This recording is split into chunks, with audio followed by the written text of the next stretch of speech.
folks. It's Spoilerin time in the era of peak television. I'm Tom Merritt, and of course, this is the show where we take all that hard work we do on Cordkillers, figuring out how to watch stuff, and talk about the things that we've watched. This week, we will talk about The Larry Sanders Show, episodes 15 and 16 of season 3. The Outsider, episodes 6 through 8. Catching us up, Picard, episodes 4 and 5, Locke Key, episodes 1 and 2 from Netflix, and the 5th season premiere of Better Call Saul. As I mentioned, I'm Tom Merritt. He's Brian Brushwood. Heck yeah. And finally, we can check in and put a big old fat bow on the end of the winter movie draft. Movie draft. Movie draft. Movie drafting. Movie drafting. Oh, damn. Look at that Christ-like triumphant pose from one Tom Merritt with $609 million. The official Winter League champion. Congratulations, crushing John Teasdale. Thanks to, wait, let me do the math. Beep, bop, boop, bop, boop, bop, boop. Congratulations, Tom. Cats was what made all the difference. I like to think it was playing with fire, personally, but you're right. Cats is closer to being the smallest amount of money that I made. And it was a $3 million margin. Yeah. That was tight. I came in last place, 392. Jenny Josephson, 420. Brett Rounceville, 434. Big surprise to me still. Movie League Mike at 577, who also wrote an amazing wrap-up. If you check it on the Diamond Club subreddit, he posts a fantastic summary of the whole thing. John Teasdale, 596 million. Tom Merritt, 609. And in the fan league, strengths. Again, we're back. We thought we were going to have a bazillion D-way tie, but Strengths has $818 million. And a second place winner now. The 24-way tie is now tied for third place.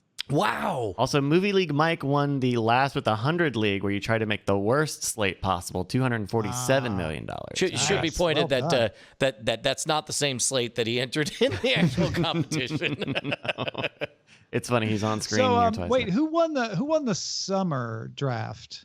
The summer draft, that was last year. The summer draft last year, the 2019 summer movie draft, was won by Sword and Laser. Oh, wait a minute. Is this a flex? That was me too. Oh, yeah, my God. Okay. So, wow. All right, look, I approve of your beating John Teasdale twice. I don't approve of your insinuation that you're the new Yankees. Break up Tom and Veronica. All right, folks, let's move on to what I was actually really excited for. I talked about on Cordkillers that I went through all kinds of permutations to make sure that I could watch the first episode of Better Call Saul, signing up for a Philo trial so that I wouldn't have to wait till the next day to get it from buying it on iTunes.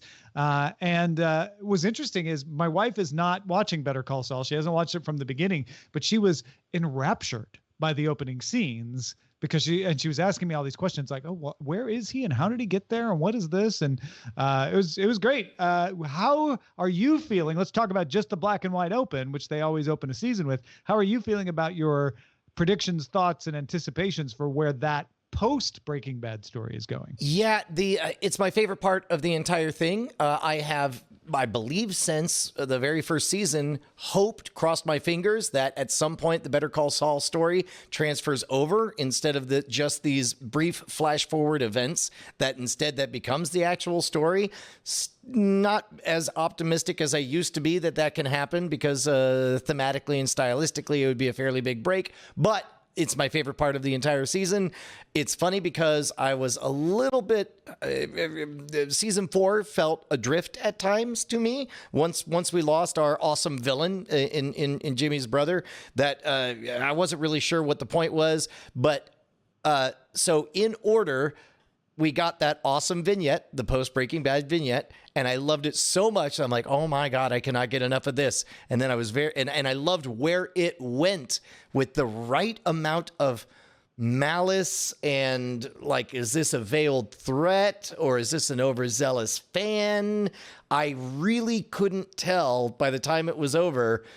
But after having been made, we see something break in Saul Goodman that makes him not want to run away and burn this identity. But we see these are the actions in the opening vignette of somebody who is unfathomably precise and patient and meticulous and smart and knows what he's doing and what he's up against.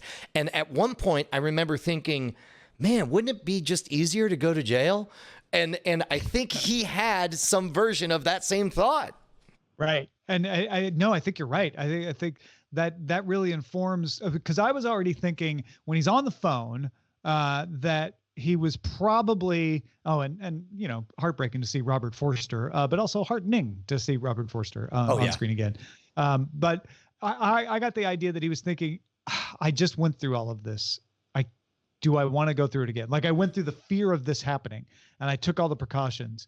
Do I want to have to start all this over again? No, I don't. And I think that what you're saying is a part of that, which is he's like, at this point, it would just be easier to go to prison. Why not risk it? Let's make this happen.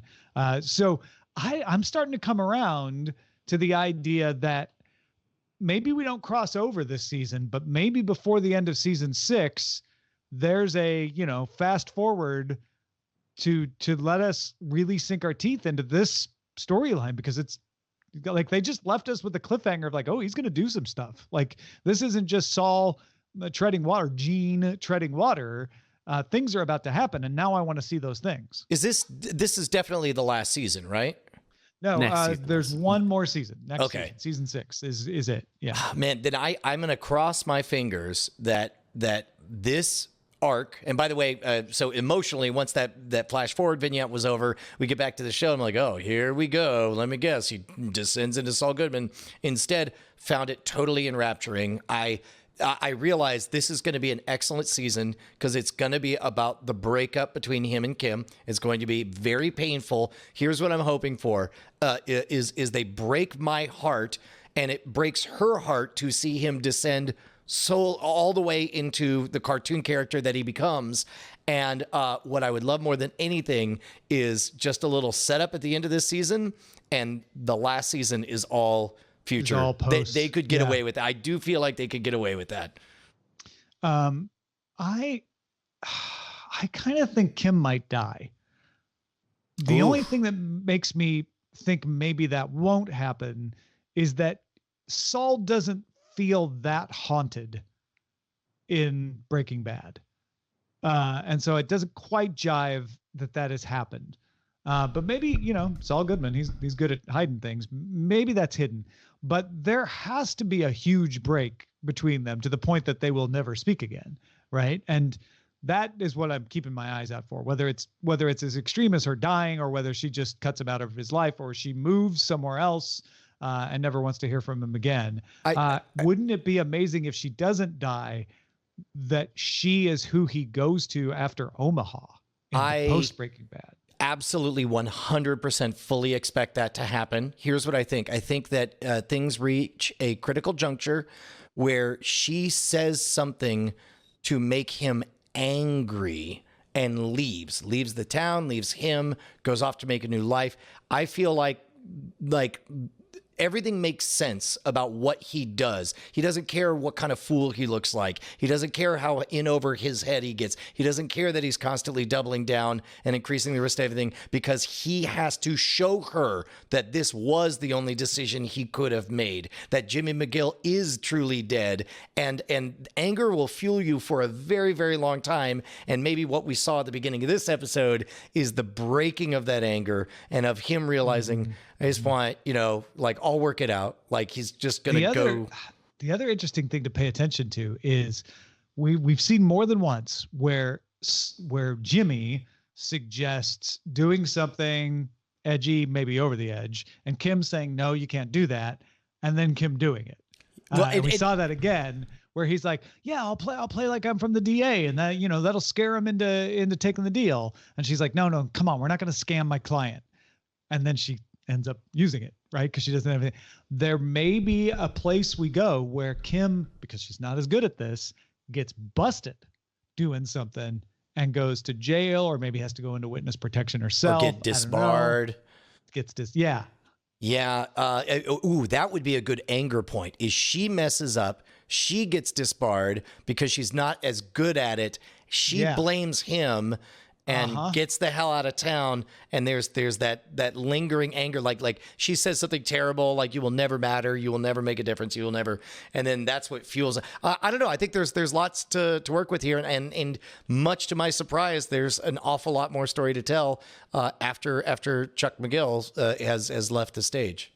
Well, and I was really worried not only about Chuck leaving, but about us. Like, okay, now he's Saul Goodman, and we all know who Saul is, right?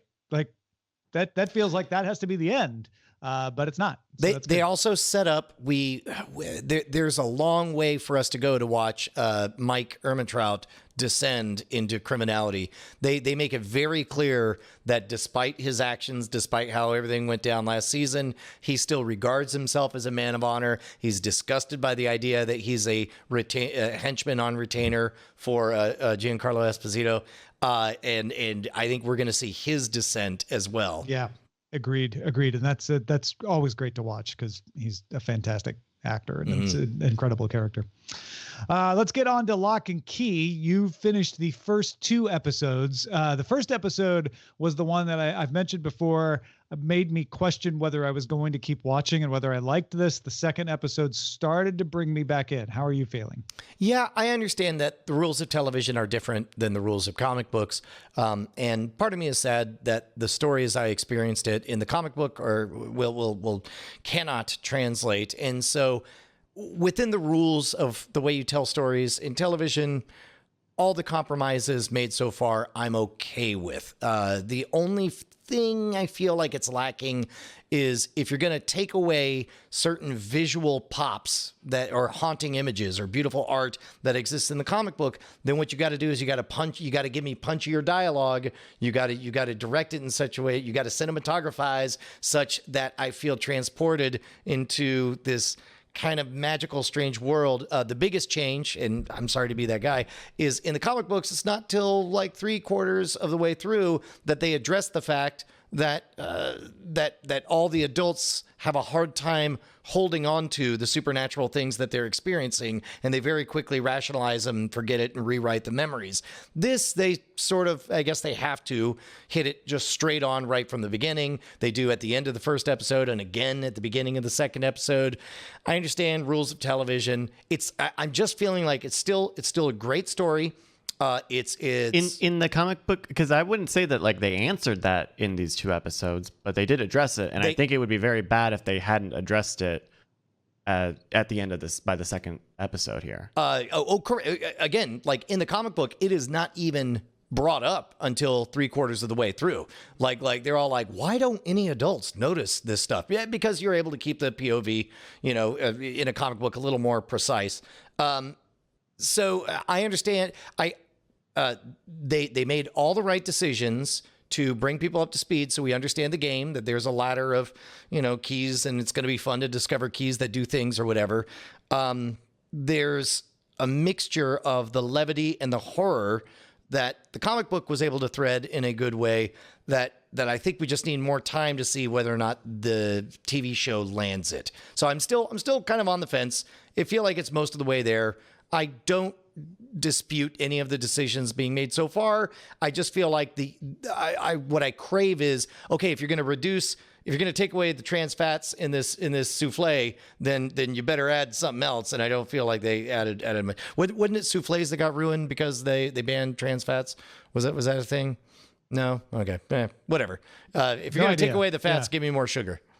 They took trans fats away from Oreos. Is that what you're thinking of? No, there was like in New York, they banned trans fats, and now we're in the weeds. But as a result, there are some very specific foods that they can't really be made properly without trans fats. And that bubbled to the surface. Anyway, point is, I generally like it. I could tell something's missing. The taste is just a little bit off for me. How about you? Yeah, and that is the way it was for me, especially after episode 1. I was like, this is very CW. I'm not sure if I'm going to like it. It feels like it's way too lightweight. Episode 2 felt better. I went back and I was like, I just made myself watch episode 2. I'm like, let me just keep going. By the end of episode 2, I was starting to feel like, okay, I want to find out what's happening next. I'm starting to get to know these versions of this character better. Let me see where they go with it. I have watched farther than episode 2. And I can tell you, I definitely get pulled along into the train. It'll be curious to see if that works for you too. Oh, great. Yeah, it is interesting how many of the same notes they're able to hit in totally different ways. Instead of being into punk music, our British friend is into, Savini Gore films and stuff. I don't mind any of those substitutions. The theft shopping spree that the Echo goes on, all of that tracked. None of that is the way, quote unquote, it happened, but I understand you got to explain, you got to make me believe in all of this. And so, Bryce, how far in have you gotten? I just finished watching the second episode today. And I think it's pretty good. Tom, you've also read the comic book, is that right? Or the graphic novel? So I haven't, and I feel like I'm missing something. I feel like I follow the story. The kids are having this weird thing happen to them, and the kids are not all on the same page, and they're certainly not on the same page with the mother. It was on a different page than the entire town. But I think I'm having trouble wrapping my mind around the idea of keys. And now that we've seen like keyholes will appear on people around this other key, I'm having a tough time grasping that, and maybe that's part of the bingeable element of the show, of it being on Netflix and it being all at once. But I'm just bumping up against that. Like, the Echo wants the kid to find keys, but I don't even know how he's looking, and they're just keys. They're just keys that do stuff. And episode 2 has a good cliffhanger of like, okay, you're gonna see something weird happen because of this head key, but also. I have 80%. I have 80% of the idea down, but I don't have it all. I don't understand the whole loop of keys and locks. Man, it's the difference between sketching something out and saying it out loud. When you sketch something out in the periphery or through the actions or through someone's eyes, it can seem mystical and wonderful and strange. But then when you just say it flatly out loud, it just sounds dumb. And so I'm going to say it flatly out loud. Okay. It's a video game. There are magical keys. They each have a different power up. Mm-hmm. And if you play the game BioShock, it doesn't sound silly, but when you say it out loud, you shoot fine. bees from your hand and you're like, what is that? I think it's just very weird that in the first episode, there's the location key or whatever you would call it. Yeah. The anywhere key. Right. And we see it happen. The kid accidentally uses it once, and then we see the Echo use it a couple of times. And so we've seen one key, and we kind of get that. We get that key, and it works indoors. And now in episode 2, there's a second key, and we've kind of seen half of how it works. And I think I need episode 3 or 4 to really understand what keys actually touch, because it's doors right now. It's doors and necks, and I don't know and mirrors. And the mirror. Okay, yes. Yeah. Okay. I want to see more of that, because right now it's just a bunch of kids in a house. There is no magical system, and that may be what you need to just come to terms with after seeing a few more keys. Is like keys, you stick them in things and they do stuff. Well, like I think there pretty is. Much, that's interesting. I think there is a magical system. Each key kind of has its own set of rules. Sure. But there's no system. I think what sounds like Bryce is looking for is like, what is the thing that unifies the keys? And I don't think you're going to get that. Interesting. Because there's this whole mystique about the house, and the house has the keys, and why has the house got the keys, but the keys can go. Well, it's a TV show. I need to finish. I'm really excited if you don't mind, Bryce, I really want you to continue because I really want to hear your perspective, because they, without being spoilery, there is a thematic choice. There are more keys. Well, there's a thematic choice about how Bodhi is discovering the keys that really in the comic books is not revealed when they talk about what the keys are made of until way later in the book, but it's very clearly spelled out here in the first 2 episodes. They're made of people. I don't know. I guess I've totally missed that so far. Okay. Yeah, I think I'll check this out. This is very high on my list of stuff to watch, so I think I'll keep at it. Good deal. All right. Let's move on to Picard, the Jerry Ryan episodes. We get 7 of 9 at the very end of episode 4, and she's with the crew for all of episode 5. We're around Freeholm the whole time, and it's kind of a heist episode in episode 5. Episode 4 is more of just like trying to get to the planet and get down there, and And then you have the dramatic appearance of 7 of 9 to save them from getting shot at. Bit of a tonal shift there around episode 4. And I love the idea of what was it? Freehold. Yeah. Hi, we're a show about socialism, and so we don't represent libertarianism very positively. And also we make a massive tonal shift and do things that you've never seen in a Star Trek property of any variety, with wacky cartoon characters and pop-up ads that are annoying. Sounds like you took it personally. No, it just I actually love that they were. Can I be super honest? These 2 episodes. Now, keep in mind, this is all colored by the fact that I finally got my kids to watch Firefly and Serenity. So we are just coming off this same week. We watched Serenity. This is somebody who's desperate. It feels to me like they're desperately trying to fill the void of Firefly, but they're stuck with Star Trek things. So they are, for example, all of the holograms. Medical hologram looks an awful lot like Simon Tam. The navigation hologram, surly, half drunk, looks an awful lot like Jane. I think you're saying this because you just watched Firefly. That's literally what I just said. You can't say the thing that I just said and act like it's your observation. I'm saying, like, I don't know if you would have seen this if you hadn't just watched Firefly. I'm not sure that they're doing it on purpose.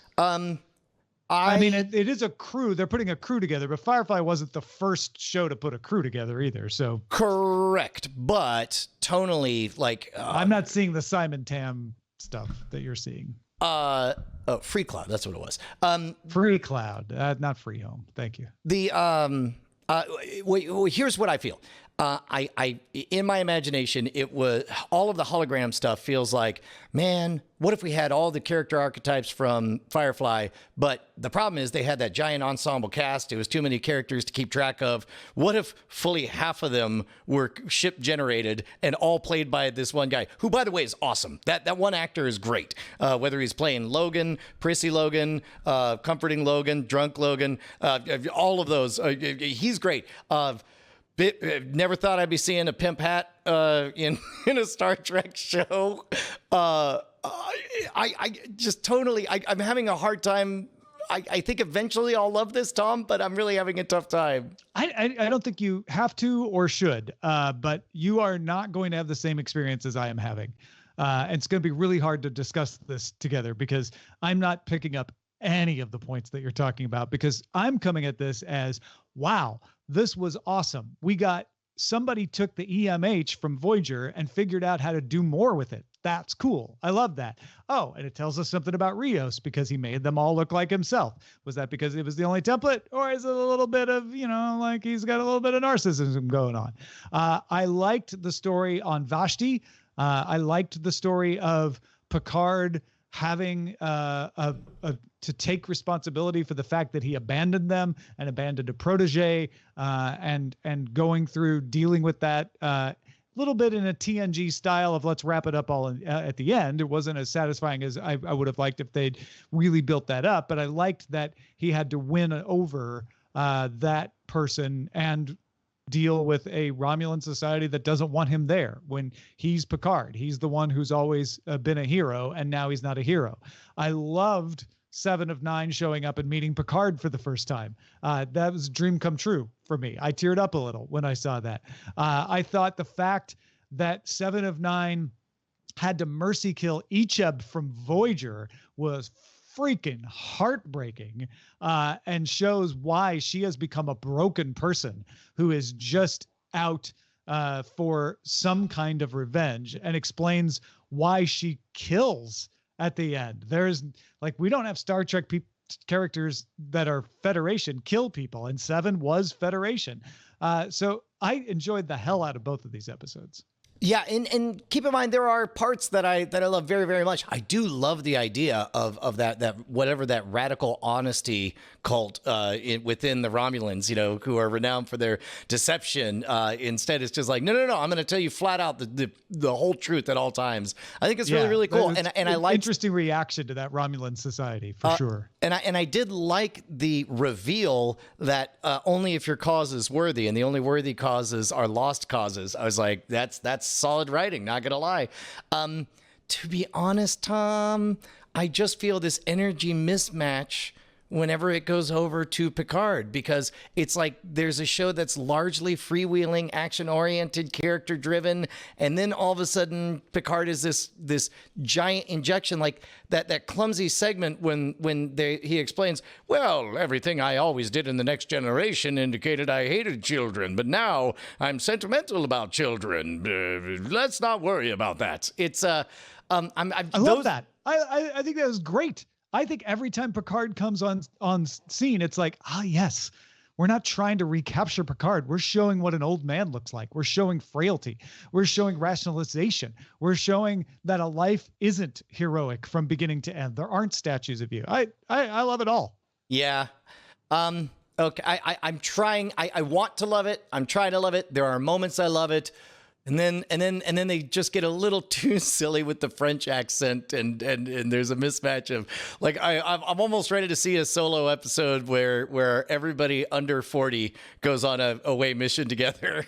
Yeah, that could be interesting for sure. It is got some silliness in the tradition of TNG, and that is something I blindly forgive whenever that shows up, and that French accent stuff is definitely that. We haven't exactly had a holodeck episode. They are saving some money on sets by having his office be in a holosuite. I'm actually totally cool with that. I think I'm cool with that too. Yeah, when I'm an old man, I expect. The things that bother me, the reason I'm bringing this up is the things that bother me about TNG are like, oh, we're gonna have a Dixon Hill episode. We're gonna save it. Everything's fine because it's the holodeck gone wrong, and they're not resolving. They're not resorting to that. Yes, and we'll see. I mean, look, I've pledged my axe. I'm gonna see this thing through. I believe they can get there. It's just a little bit rockier of a road than I had hoped. All right. We are going to talk about The Outsider up from 6 to 8, Bryce and I. But Brian, do you want to close your ears? You're going to leave the room? Yeah, I'll leave the room outside to say I believe episode 6 is the one where our hero comes in and says, like, I'm not going to tell you what my theory is unless we're all in the room because it sounds too crazy. And then she does it. And then she does, and she has a horrible bus ride. Yes, and that moment that the grieving wife jumps up, you're telling me it's a goddamn boogeyman, and gets out, like all of that. Like I was describing to Bonnie that Stephen King has a wonderful ability to describe things in a way where it's really tough to tell what parts are real, what parts are in the head, and even the characters don't know. And in general, when that gets depicted on the big screen, it always looks dumb and stupid and flat and obvious. This show gets it.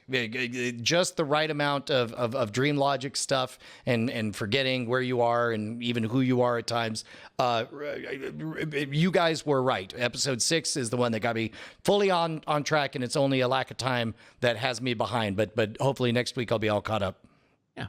All right. We'll dive into 7 and 8 once you are safely away. Bryce, give me the high sign when the Brian has left the building. Right. Yeah, he's good. So these two episodes that we're going to talk about, In the Pines, and Foxhead, basically. Well, we can talk about 6 too, because I think we didn't talk about 6 last time on Spoilerin time, so we can go into that. We just talked about it a little bit with Brian, yeah. But where I was going to go is, and you can bring stuff up about the one about the Yiddish vampire as well, of course. But the ones that Brian hasn't seen are essentially like. The devil is real now, right? It's no longer off in the shadows and like, well, maybe it could be something else, right? Yeah. Now we're in a car and Holly is talking to the monster servant about the monster. Yeah. And then we go to the woods and the monster shows up and tries to kidnap a kid and gets foiled, possibly because he's weak. So we turn that corner. I guess this is the reason I was bringing this up. We turn that corner from things being off stage and ambiguous to things being on stage, but still ambiguous. Yeah. How did you feel about especially kind of going from 106 where she explains her El Cuco theory to even the middle of 107 or the middle of 108, where our lead investigator, Ralph, is that right? Ralph, is almost entirely on board. Like, I kind of thought, for as much as there's the supernatural element in the first 5 episodes, that it would take a little bit more. I kind of expected it would take a little bit more for everyone to be like on the same page, like this is really happening and this is a real thing.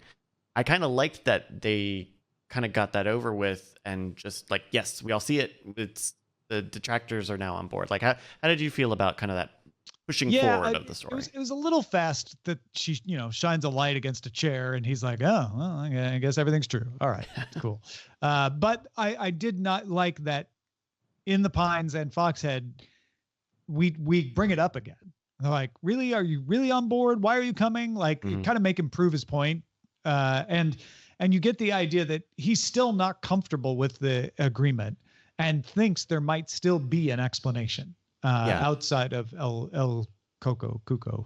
Right, because he basically says, I'll go along with you because if you find anything, it will probably equally prove to a legitimate rational theory, not just your boogeyman. Yeah. Well, and I like that conversation he has with the guy from the GBI who's like, you keep wanting to find an explanation. I just want it to be over. Yeah. And I like that because those are both rational approaches. The GBI approach is let's stop people from dying and not worry about why as long as it works. Yeah. Which is, I think, rational as well. I thought episode 107 in the Pines was really good, especially thinking back on it, right? This extended sequence where Holly is talking to the demon's servant, however we want to call him, having this long conversation, but he's not in like the full persuaded mode. He is like being honest and on the level with her to the point where, and I think maybe her character is also in this headspace of not entirely being sure if he's going to kill her or not, because she's not entirely sure how it would be one thing to be like, oh, you are the servant of a devil, and so you are just this anger, this constantly boiling pot. But there's a lot of tenderness that is shown in that conversation that that then makes her escape like all the more kind of impressive, like a really great action sequence. It's so smart when she breaks the glass in the back, and knowing the front door, that he'll be smart enough to run around to the back, and therefore she can run out the front. I found that scene with Terry in the car like riveting, because you would think if he's under the thrall of El Cuco, that's it, right? As soon as she says that she knows, the gig is up. Why not kill her? Right. But it implies that Terry is only serving him because of the pain and not like being controlled. And so he's got some latitude to like, look, I don't want to kill you. I don't want to kill anybody. That's not what this is about. I just have to do what I have to do. How do you feel about this Claude branching of the story that we've seen? Because we see a lot of Claude go back to his hometown, which kind of sets up the kidnapping. That I'm still trying to put together. I guess it wasn't until near the end, I think the end of episode 8, where we directly see Jack and the El Cuco talking to each other as if they're both tangible, in the car. But Claude is also involved in this. I guess the Cuco is transforming itself to look into Claude, but then we're also So the idea is, if I'm right, is that the scratch happens so that he can collect the material to be able to turn into that person, and he has to wait to transform. He has to bide his time after he feeds before he can transform into the next person. So he's been waiting this whole time, getting Terry to feed him so that he can transform into Claude. And then once he's transformed, then he can get his ultimate meal, right? There's the meals that maintain him during a transformation. And then there's the meal that will get him super, fed, which is that's when he kills kids while he's impersonating. So he's become Claude, but because of the inside info from Terry, he knows where Claude is and why. And so the best bet for him is to be near, right? Because usually his MO is like, I'll wait until that person is gone, and then there won't be any confusion. We won't show up, both of us in the same place. But this time it's worth risking because he knows that there are people there to vouch. So if he's in the same town, it's more likely to believe like, oh, well, maybe he got away when you weren't looking and did this, which I think shows the cleverness of the monster. Yeah. And then what was the family and the kid with the attempted kidnapping. I think that was all great, except for the idea of a cave stock. I don't know if that's a real thing. That feels like a contrivance made for TV, but maybe that's stock? Cave stock, the thing that the kid and the family go to. Oh yeah. I see. Like, would there be a festival? Is that a thing? I mean, it seemed perfectly believable to me. I used to vacation in the Ozarks, and the caves were all a big deal. And people gathered around, and it looked like Silver Dollar City Campground to me. So I bought it hook, line, and sinker. Okay. It was just it felt the most like a premise of anything, but it was still. Oh gosh, no, it felt real to me. I was like, oh yeah, people do stuff like that. Yeah. So, well, especially with the parents, and you hear the parents talking away from the kids, and they. The only thing that felt unbelievable to me is like, why did the sister freak out so fast? Was it because he was holding the boy's hand? Yeah, I think so. I mean, it felt like there would have been a moment of like, wait, is that my brother? What is he doing? Instead, she immediately is like, oh my God, that guy's trying to take my brother. Right. Like it felt quick. Yeah. An exceptionally heightened state of security for her, but obviously it was the right move. I wonder if that is a function of El Cuco being, as we mentioned, in his still semi-weak or semi-transformed or newly transformed state, or if that's just like a coincidence of time and place. Yeah, the plan sounded great on paper. We'll be in the room, we'll be able to be an alibi. There's no way until they show up and they're like, this happened over here. And suddenly it starts to feel like it's less solid because they're like, but look, he's on video. Are you sure he didn't get away? Are you sure that he couldn't have done this? Like it shows the cleverness of the plan. So I'm really curious where that goes next episode. Yeah, I'm very confused about how they're going to handle that, if only because they brought like 4 people to go check on him, which is a lot of alibis and a lot of trusted people. Yeah. And then it seemed like they all went to sleep at the same time instead of like taking shifts, which I'm going to say is really dumb. There are enough cops on that plan to think, oh, we should work in shifts, like how cops do, because we're kind of like cops right now. I'll sleep outside in my car where I couldn't possibly see him. I'll sleep on the porch so that if he snuck out the back, I'd never know, right? Like there's a lot of holes in that defense there. Then I think Ralph getting up in the middle of the night and hearing him bouncing around in the kitchen is going to blow back on them because he's going to mention that and they're going to go, oh, well, maybe he was returning. Maybe he came back. Maybe he left while you were asleep and you heard him coming back in. I'm excited to see. I think there's only 2 more episodes, March 1 and March 8th. I am very excited to see where this wraps up because I think it's done a very good job of bridging, of having this murder mystery element, but also the supernatural element, and really justifying, really like grounding it and making it like, okay, we all know that there are new rules. Here they are. We're working with this thing. Here are all of our theories. Like I really dig that it's not too late in the story for it to be like a last minute surprise, and it's not too early where we're just kind of doing the same, we're treading stuff, because there's a world where this is like 10 more episodes long. And they just almost miss him, and he keeps killing and raping dead kids. Like, there's an alternate path where that could have been the story, but I feel like they're going to wrap this up. Yeah, I think so too. All right, should we call Brian back in? Yeah, let's do that. Is he still around? We'll bring him back in for the Larry Sanders Show. I said season 3 by some accident at the beginning of the show. It's season 2, episodes 15 and 16. Oh boy, sounds like there's lots for me to get dialed in on, man. You guys were having a whole quilting bee over there. Good stuff. Yeah, we made you a quilt. I hope you enjoy it. You could cuddle up and watch Outsider underneath it. Ready. Actually, you have 15 and 16, but I think it's off camera and the ground opening, right? Yes, correct. Yes, we go by the HBO numbering, not the Wikipedia numbering, which got it. lit off the first episode. That certainly is helpful when I'm watching HBO. Magazine writer gets a look behind the scenes of the Larry Sanders Show and off camera, and of course everything's going to hell, and they're trying to hide it from him. And the grand opening is something I've been waiting for quite a while, which is Hank finally opening Hank's Look Around Cafe.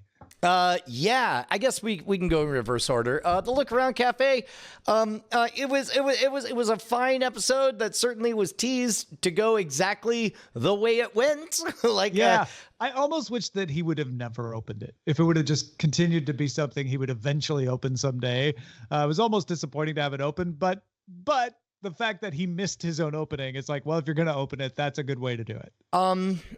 Did they close the window on the possibility that it's like a surprise hit and everyone loves it or something? Because like a smug Hank would be really fun to see where there's a power shift dynamic. Because he wasn't there for the opening sound seemed like it went well. Yeah. They were all telling him that, right? So yeah, maybe. Not a lot of surprises in that outside of the fact that Hank didn't show up to his own opening, but whatever. That one was fine. I think I hated the off-screen one, though. I loved it because it played with the idea of truly everything spiraling out of control and truly bad things happening to our cast of characters. And it revealed and shone a spotlight on the fact that Larry has no idea what's going on. I hated it because so much of what has worked up to this point has been the immovable object, the unstoppable anchor of Artie. No matter what, like he is the center of the show to me. And to see him acting irresponsibly and acting like the kids, the cats that he's wrangling, felt so out of place for me that I don't know where I'm at with it. Now, maybe that was the point, is like, if Artie is breaking down, then everything breaks down. But I think they touched on the same thing in a better way the time he was stuck in traffic and just was not there. And we saw how the center barely held without him. But in this case, showing him actively running around like one of the kids he's supposed to be babysitting, that didn't sit very well with me. And it wasn't, I don't know. Like I said, I think I hated this episode. Yeah, no, I get what you're saying. You don't want Artie to be too perfect. You need to show flaws. The question is, were these the believable flaws? Were these the flaws where you're like, oh, this is the part of Artie that we don't see very often because he usually has his stuff together? Because I think it's plausible that bringing in a reporter behind the scenes could be the straw that breaks Artie's back, right? It would be one too many things on a particular day where more things are going bad than usual that would cause him to break. And in some cases, I didn't feel like he was being irresponsible. He was just having to deal with too much. And even Artie has a breaking point. At other times, it did feel a little bit slapstick, madcap. Like, I'm not sure Artie would actually do that in that situation. The making out and having sex in the costume room and having to be so loud that other people are comically leaning over to listen into it. Yeah. I also had the really dark thought of, man, a lot of dead people in this episode. Oh my gosh, John Ritter, he's dead. Gene Siskel, he's dead. Larry Sanders, Gary Shandling, he's dead. He's dead. Rip Torn, also recently dead. Oh, yeah. I didn't know if Rip Torn was dead or not. Everybody's dead. Oh man, I feel. Now I have to feel about. Jeremy Piven's still alive, but he's not on the show. His character was killed off. Was written off. Oh man, no, it's like that's that dark thought that anytime a show more than 10 years old has any animal featured in it. On Current Geek, Scott Johnson and I, once a month we watch a classic movie and once a month we watch a pilot of a TV show. And especially with the movies, Scott always gets hung up on that. He's like, everyone in this movie is dead. Like, there's nobody. Which not to wax too philosophical, but I think there's a certain poetry to it because it's as though we're listening to the echoes of the feedback of a sound of a tone no longer being broadcast, and it's like there's part of me finds that beautiful and lovely. But and it reminds me how big some of these characters were that are either bylines or forgotten. now, right? Like John Ritter's not forgotten exactly, but he was huge. He was big. He was respected. He was, and when he died, people were very sad, and you don't hear about him anymore because he's not around to do anything new. But also his appearance on this show was also at, let's say, kind of a lull point in his career, because they're mocking him for Problem Child. And then his last big hit was the Blake Edwards movie. I forget which one it is. The one where he's got a glow in the dark condom or whatever. But like this is kind of his John Travolta doing Pulp Fiction moment where he's at a lull in his career. Man. Anything else on Larry Sanders this week? No, it continues to be amazing and wonderful. Hey, Time Machine, send back a message to the writers. Please don't break Artie as the anchor that keeps me coming back week after week for this show, because it's a great show. To, dear Peter Tolan, who there you wrote go. This episode. Yeah. All right. Next week we get the season finale of Gary Shandling season 2 and the season opener of Gary Shandling season 3. I like the way this is pairing up. I like to watch a season ender and a season opener back to back to kind of see how the jump is handled. Yeah, Larry Sanders. You said Gary Shandling, which is also not wrong, but actually the Gary Shandling show is not what we're watching. Oh man, that's how we know we're in a really deep dive. We go back and watch that Showtime original. All right. Thanks everybody for spoilerin with us. Hope you enjoyed it. Keep supporting us at patreon.com/Cordkillers, and we'll spoil you again next time.